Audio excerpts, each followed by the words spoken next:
Hello friends, मैं अभय वाजपेयी हाजिर हूँ कक्षा 12 से संबंधित अपने अगले लेक्चर के साथ। पिछले लेक्चर में हम लोगों ने मीटर सेतु के बारे में पढ़ा था और मैंने बोला था कि अगले लेक्चर में हम लोग विभवमापी के बारे में पढ़ेंगे। तो आज हमें क्या करना है, विभवमापी के बारे में अध्ययन करना है। तो सबसे पहले तो हमें ये देखना है कि विभवमापी होता क्या है, फिर दूसरा विभवमापी का उपयोग क्या है और उसके बाद में फिर उसके बारे में बात करेंगे। देखिए, वास्तव में जो विभवमापी है वो भी एक यंत्र है और नाम से ही स्पष्ट है। आप देख रहे विभवमापी, इसको अगर अलग कर दिया तो विभव का मतलब विभवमापी का मतलब मापन करने वाला, अर्थात जिसकी सहायता से हम विभव का मापन कर सकें। तो विभव का मापन करने वाली जो डिवाइस है, जो युक्ति है, वो हमारी क्या कहलाती है, विभवमापी कहलाती है। अब विभवमापी जो है, विभवमापी में आपके दो प्रकार के सर्किट होते हैं, है ना। तो उनमें दो सर्किट होते हैं। पहला जो सर्किट होता है वो होता है प्राथमिक सर्किट, प्राथमिक, और दूसरा क्या होता है, सेकेंडरी या द्वितीयक, और इसे हिंदी में बोले तो परिपथ। अब यहाँ पे जो ये लिखा हुआ है, सबसे पहले हम ये समझेंगे कि प्राथमिक परिपथ क्या होता है और ये जो द्वितीयक परिपथ है, द्वितीयक परिपथ क्या होता है। तो देखिए, प्राथमिक परिपथ का मतलब ऐसा परिपथ जिसे एक बार यदि जोड़ दिया जाए, कंप्लीट कर दिया जाए, तो हम उस परिपथ में किसी प्रकार का कोई परिवर्तन ना करें। अर्थात जिस प्रकार से उस परिपथ का निर्माण कर दिया जाए, फिर वह परिपथ वैसा ही बना रहे, उसमें कोई परिवर्तन ना किया जाए। तो इस प्रकार के परिपथ को हम बोलते हैं प्राथमिक परिपथ। और द्वितीयक परिपथ का मतलब क्या है, द्वितीयक परिपथ से मतलब उस परिपथ से होता है जिसमें हम क्या करते हैं, परिवर्तन करते रहते हैं। पहले कुछ और किया, उसके बाद में परिवर्तित करके उससे हमने कुछ ही दूसरे का मान निकाला। तो ऐसा परिपथ जिसमें हम समयानुसार परिवर्तन करके अपने परिणामों को क्या करते हैं, प्राप्त करते हैं, ऐसे परिपथ क्या कहलाते हैं, द्वितीयक परिपथ कहलाते हैं। और हमारा जो विभवमापी है उनमें दोनों प्रकार के परिपथ पाए जाते हैं। तो अब ये परिपथ कैसे पाए जाते हैं, क्या है, इनके बारे में हम फिगर बनाते हैं और फिगर बना के एक एक बात समझते हैं। देखिए, विभवमापी जो होता है, जैसे मीटर सेतु हमने पढ़ा था, तो मीटर सेतु में 1 मीटर लंबा एक तार था। विभवमापी में आपके कई सारों, एक ही तार को कई फोल्ड लगा के क्या किया जाता है, एक लकड़ी के तख्ते पर एडजस्ट किया जाता है और इसमें तार की जो लंबाई होती है वो 4 मीटर से लेकर 12 मीटर तक हो सकती है। तो 4 मीटर से 12 मीटर, 12 मीटर तार अगर किसी लकड़ी के तख्ते पर सीधा सीधा लगाया जाएगा तो उसकी लेंथ बहुत ज़्यादा हो जाएगी और उसको रखने में भी असुविधा होती है। इसलिए विभवमापी में क्या करते हैं, लकड़ी का एक तख्ता लेते हैं और लकड़ी के उस तख्ते पर, जैसे ये पहला पॉइंट ए, ये 1 मीटर ये गया, यहाँ पर हम एक पेंच लगाते हैं और इधर फोल्ड करके लाके दूसरा पेंच, फिर ये आपका दूसरा मीटर तार, ऐसे ही ये नीचे आके इधर जाता है। तो इस प्रकार से ये आपका एक फेरा 1 मीटर की लंबाई को क्या करता है, प्रदर्शित करता है। देखिए, तार की मिनिमम लंबाई हमेशा हमें 4 मीटर लंबा तार तो लेना ही लेना होगा, क्योंकि 4 मीटर से कम लंबाई है अगर तार की, तो फिर हमारा जो रिजल्ट है वो अच्छा नहीं आएगा। और रिजल्ट में आप जितनी ज़्यादा एक्यूरेसी चाहते हैं, आपके तार की लंबाई उतनी ही क्या करनी होगी, बढ़ाते चले जाना है। तो 4 मीटर से कम नहीं हो सकते और 12 मीटर से ज़्यादा नहीं, इनके बीच में कोई भी लंबाई आप ले सकते हैं। तो ध्यान दीजिए, ये पॉइंट आपका ए हुआ और इस प्रकार से जो इसका अंत बिंदु होता है उसे हम पॉइंट क्या बोलते हैं, बी बोल देते हैं। अब यहाँ पर अगर इसको लेके फिगर का निर्माण किया जाए तो थोड़ा सा साइज में क्या हो जाएगा, बड़ा हो जाएगा। तो इसी वजह से हम क्या करते हैं, मान लेते हैं कि ये जो तार है ये एक सीधा सा तार है, लंबाई इसकी कितनी भी हो, इसको हम एक सीधा तार मान के क्या करेंगे, अपने चित्र का निर्माण करेंगे। तो ध्यान दीजिएगा यहाँ पर आप, ये हमने ले लिया एक सीधा सा तार AB। देखिए ये हम आपको समझाने के लिए कर रहे हैं, बाकी इसका जो ओरिजिनल शेप है वो आप यहाँ पे देख रहे हैं, इसका ओरिजिनल शेप ये है। मगर अब हम मान लेते हैं कि इतनी ही लंबाई का एक सीधा तार हमने ले लिया। अब सीधा तार ले लिया, तार में हमें धारा प्रवाहित करनी है, तो तार में धारा प्रवाहित करने के लिए हमें तार से क्या जोड़ना पड़ेगा, एक सेल जोड़ना पड़ेगा। इस सेल के साथ में एक धारा नियंत्रक जोड़ देते हैं। धारा नियंत्रक रिहोस्टेट RH इसे बोलते हैं। ये आपका सेल हो जाएगा और उसके बाद में क्या होगा, यहाँ पर एक कुंजी लगा देते हैं इस प्रकार से। अब यहाँ पर जब ये वास्तव में इसका ओरिजिनल शेप तो यही है, तो इधर भी समझते रहिए कि बिंदु A से इसका पॉजिटिव सिरा जोड़ देते हैं बैटरी का और B से क्या करते हैं, निगेटिव सिरा। तो इस पूरे तार में धारा का प्रवाह क्या होता है, प्रारंभ हो जाता है। कब, जब इसमें हम क्या करते हैं, कुंजी को बंद कर देते हैं। और इसे आप क्या ले लीजिए, इसका विद्युत वाहक बल E ले लिया जाए। और ये जो सेल होता है इसे हम लोग बोलते हैं प्राथमिक सेल। और चूंकि ध्यान दीजिए, अब इस परिपथ में हमें किसी प्रकार का कोई भी परिवर्तन नहीं करना है, ये परिपथ हमेशा ऐसे ही रहना है। इसलिए ये जो परिपथ है, इस परिपथ को हम लोग क्या कहते हैं, प्राथमिक परिपथ।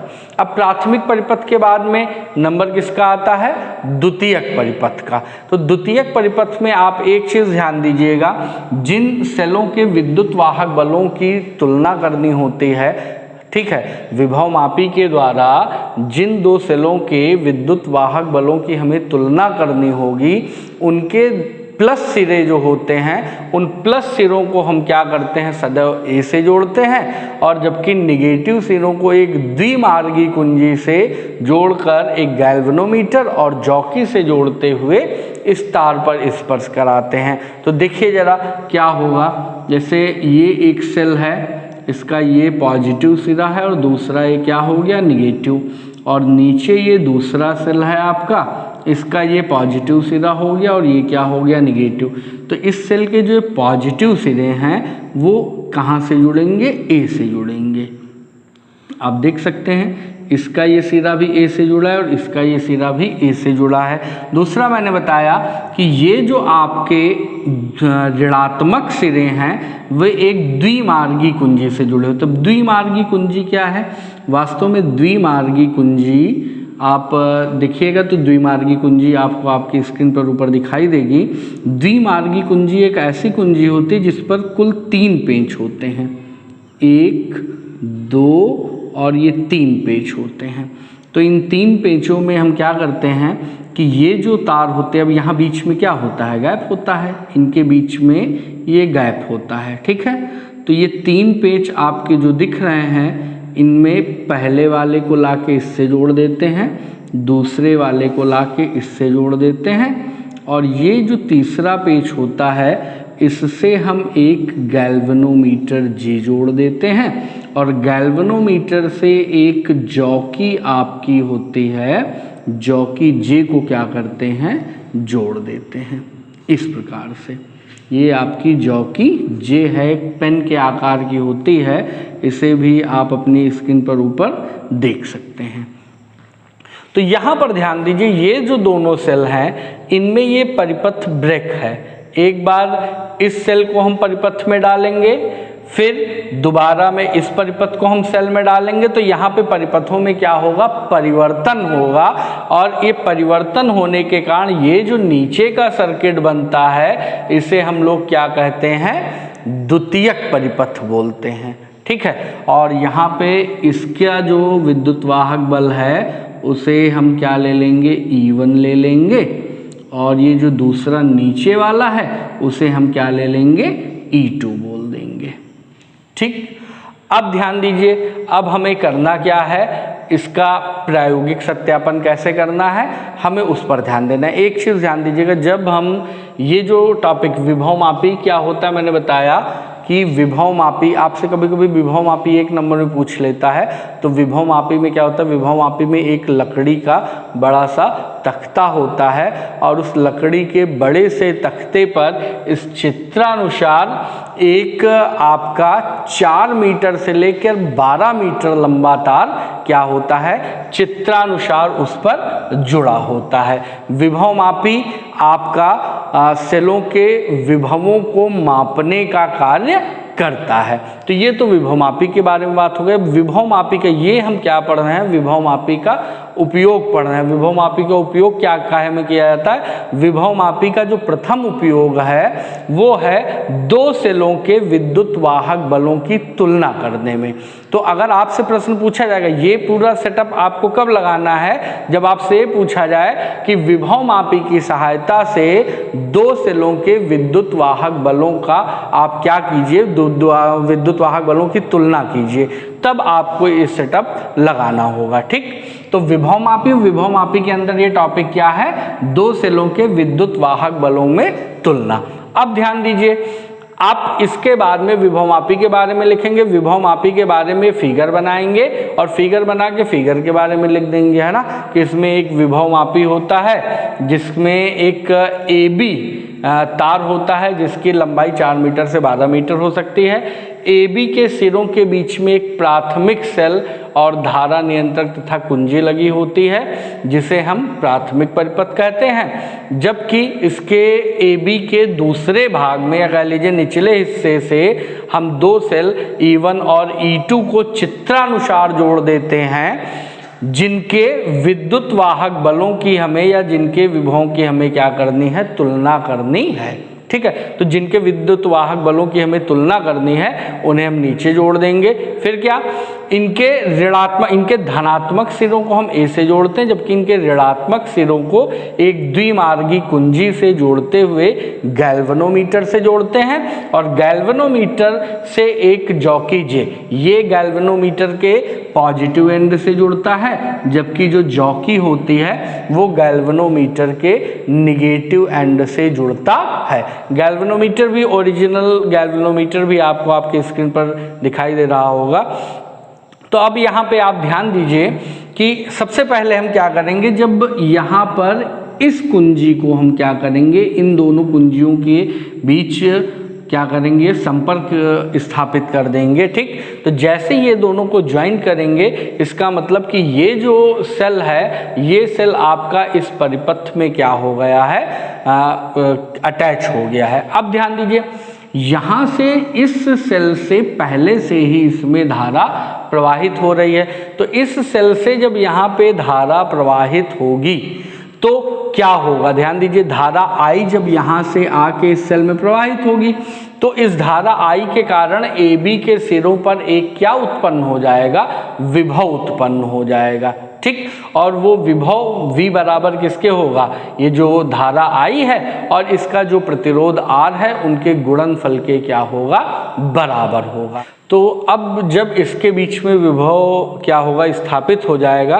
तो हम मान लेते हैं कि इसका जो एकांक लंबाई का तार है उसकी विभव प्रवणता कितनी होगी, फाई।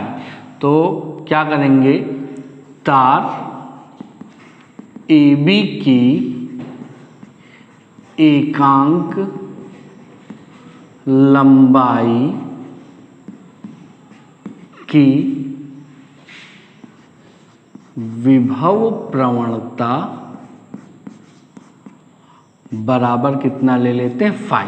ठीक है, अब एकांक लंबाई, इसका मतलब क्या कि एकांक लंबाई में जो विभव पतन है वो आपका किसके बराबर है, फाई के बराबर है।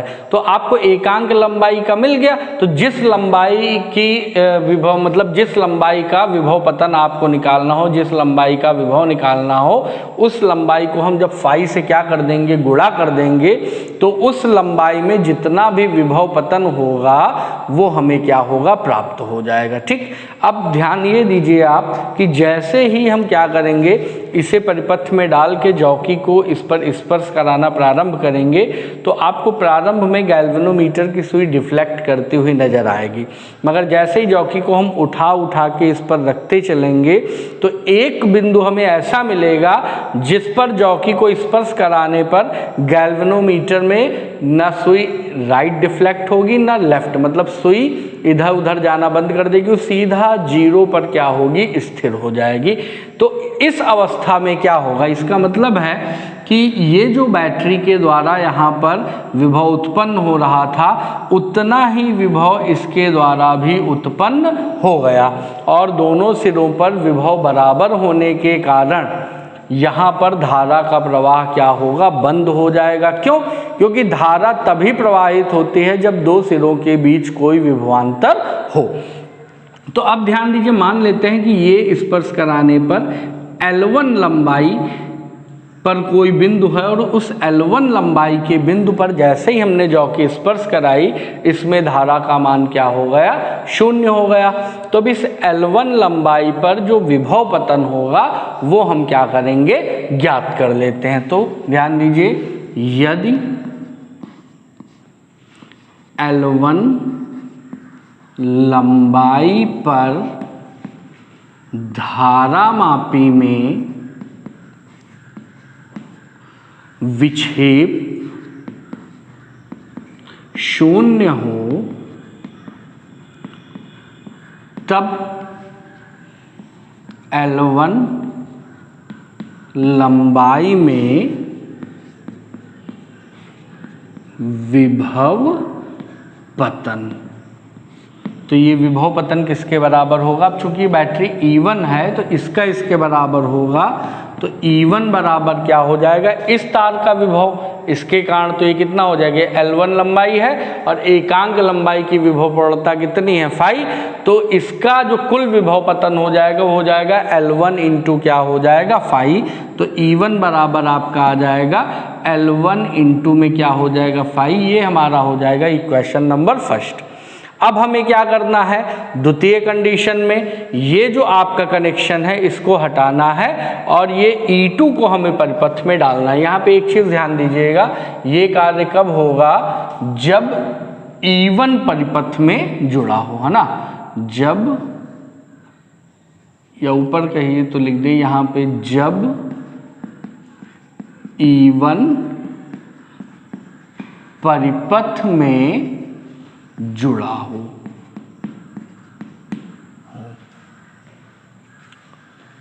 तब यदि लंबाई, बाकी ये आपको ऐसे रहेगा ना। अब हमें क्या ले लेना है, यदि E1 की जगह क्या हो, E2 परिपथ से जुड़ा हो, E2 परिपथ से जुड़ा हो, तो E2 परिपथ से जुड़ा होगा तो हम मान लेते हैं कि जब E2, ये E1 का एक कनेक्शन हट गया और इसका कनेक्शन किससे स्थापित कर दिया गया, E2 से, अब ये E2 इसके साथ जुड़ गया, तो ऐसी अवस्था में हम मान लेते हैं कि ये L2 लंबाई पर क्या होगा, इसका विक्षेप 0 आएगा, है ना। तो जुड़ा हो, तब यदि L2 लंबाई पर, L2 लंबाई पर क्या हो, धारामापी में विक्षेप 0 हो, विक्षेप 0 हो, तब विभव पतन क्या हो जाएगा, विभव पतन।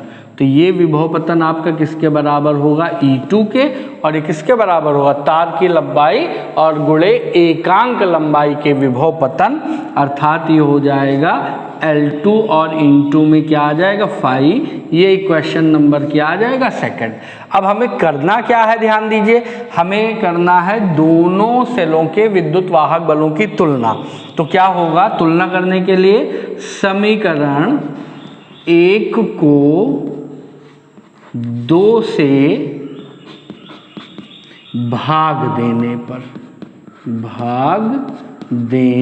पर, तो जैसे ही भाग देंगे तो देखिए क्या हो जाएगा, E1 अपॉन E2 बराबर ये क्या आ जाएगा, L1 इंटू में 5 और बटे में क्या हो जाएगा, L2 इंटू में क्या हो जाएगा 5। तो 5 से 5 क्या होगा, कट जाएगा। तो this implies that E1 upon E2 बराबर क्या हो जाएगा, L1 अपॉन L2। तो इस प्रकार से हम क्या कर सकते हैं कि जब हमें तार की कितनी, ये L1 और L2 का मान मालूम हो जाएगा, तार की लंबाइयाँ मालूम हो जाएंगी, तो हम इन दोनों सेलों के विद्युत वाहक बलों की तुलना कर सकते हैं। अब यहाँ पे आप ध्यान दीजिए, जैसे E1 L1 L2 का मान मालूम है तो इससे हम E2 का मान ज्ञात कर सकते हैं, और E2 L1 L2 का मान ज्ञात है तो E1 का मान ज्ञात कर सकते हैं। मतलब इनमें चारों में कोई 3 का मान अगर दिया जाएगा और चौथे का मान हमसे पूछा जाएगा तो हम इस प्रकार से बड़े ही आसानी के साथ में इस सूत्र से उसका मान क्या करेंगे, ज्ञात कर लेंगे।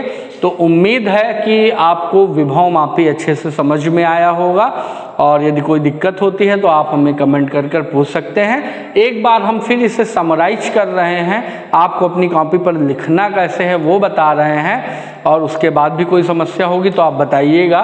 तो एक बार फिर से समझिए, सबसे पहले हेडिंग क्या पड़ेगी, विभव मापी। विभव मापी में क्या लिखेंगे, विभव मापी में लकड़ी का एक तख्ता होता है जिसमें 4 मीटर से लेकर 12 मीटर लंबा तार, चित्र बना दीजिएगा, लिख दीजिएगा, चित्रानुसार क्या होता है, लगाया गया होता है।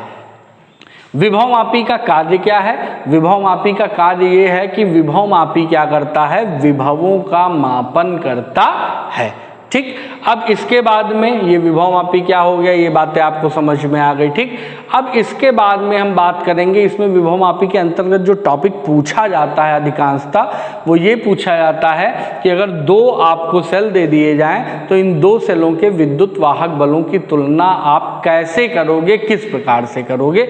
जनरली यही पूछा जाता है, विभव मापी की या तो परिभाषा पूछ लेगा और या तो आपसे ये पूछता है। तो इस स्थिति में आप क्या करेंगे कि आपको मैंने बताया कि इस जो ये पूरा 12 मीटर लंबा तार था उसे हम एक सीधा तार मान लेते हैं, सीधा तार AB है। इस AB से पहले हम प्राथमिक परिपथ का क्या करेंगे, निर्माण करेंगे। प्राथमिक परिपथ में इसमें एक प्राथमिक सेल, एक धारा नियंत्रक और एक कुंजी को जोड़ते हैं। कुंजी को ऑन करते ही इसमें धारा प्रवाहित होने लगती है। जैसे ही इसमें धारा प्रवाहित होगी तो धारा प्रवाहित होते ही AB के सिरों पर क्या हो जाता है, एक विभव उत्पन्न हो जाता है। ठीक, अब इसके बाद जिन 2 सेलों की हमें क्या करने हैं, जिन 2 सेलों के विद्युत वाहक बलों की हमें तुलना करनी होती है, उन दोनों सेलों के धन सिरों को हम A से जोड़ देते हैं और इनके ऋण सिरों को हम क्या करते हैं, एक द्विमार्गी कुंजी से जोड़ देते हैं। द्विमार्गी कुंजी का एक सिरा गैल्वेनोमीटर के धन सिरे से और ऋण सिरे से एक जॉकी J जुड़ी होती है, जिसे हम तार AB पर स्पर्श कराकर शून्य विक्षेप की स्थिति प्राप्त करते हैं। अब हम ये मान लेंगे कि जो तार है, इस तार की एकांक लंबाई का जो विभव प्रवणता का मतलब कि तार की एकांक लंबाई में कितना विभव पतन हो रहा है, अर्थात उसके सिरों पर कितना विभव होगा, वो ज्ञात कर लेंगे और इसे हम क्या मान लेते हैं, फाई मान लेते हैं। तो इसका फायदा ये होगा कि एकांक लंबाई की विभव प्रवणता अगर फाई है तो जिस लंबाई के विभव हमें निकालना होगा उसको फाई से गुणा करके हम उसे ज्ञात कर सकते हैं। अब इसके लिए क्या करेंगे, इसके लिए सबसे पहले हम क्या करेंगे, E1 को परिपथ में डालेंगे। E1 को परिपथ में डालने के लिए इस सिरे को इस सिरे से ज्वाइन कराएंगे। जैसे इसको इससे ज्वाइन कराएंगे, E1 सिरा आपका परिपथ में आएगा और गैल्वेनोमीटर से जुड़ी हुई जॉकी को हम तार पर स्पर्श कराकर शून्य विक्षेप की स्थिति प्राप्त करेंगे। जहां पर शून्य विक्षेप की स्थिति प्राप्त हो जाएगी वो लंबाई हम L1 जो भी होगी वो हम नोट कर लेंगे। फिलहाल हम उसे L1 ले रहे हैं, L1 है तो इसके बीच विभव पतन कुल कितना हो जाएगा, L1 × 5। इसी प्रकार से जब इसे परिपथ से हटा के E2 को हम परिपथ में जोड़ेंगे तो पुनः यही प्रोसेस दोहराएंगे और उस समय यदि हमें तार की लंबाई L2 प्राप्त होती है तो उस L2 लंबाई को हम क्या करेंगे, L2 लंबाई को 5 से गुणा कर देंगे तो हमें E2 का मान क्या होगा, प्राप्त हो जाएगा। फिर इन दोनों समीकरणों को एक दूसरे से भाग करके ये हमारा जो रिजल्ट है इसे हम प्राप्त कर लेंगे और इसके द्वारा E1 और E2 का अनुपात निकालकर इनके विभवों की तुलना की जा सकती है कि किसका विभव किसके दूना है, 2.5 गुना है, आधा है, चौथाई है, जो भी होगा उसे हम आसानी के साथ ज्ञात कर लेंगे। तो उम्मीद है आपको बातें समझ में आई होंगी। जल्द ही हम हाजिर होंगे अपने नेक्स्ट वीडियो के साथ और किसी प्रकार की कोई दिक्कत हो तो आप कमेंट बॉक्स में हमसे पूछ सकते हैं। धन्यवाद।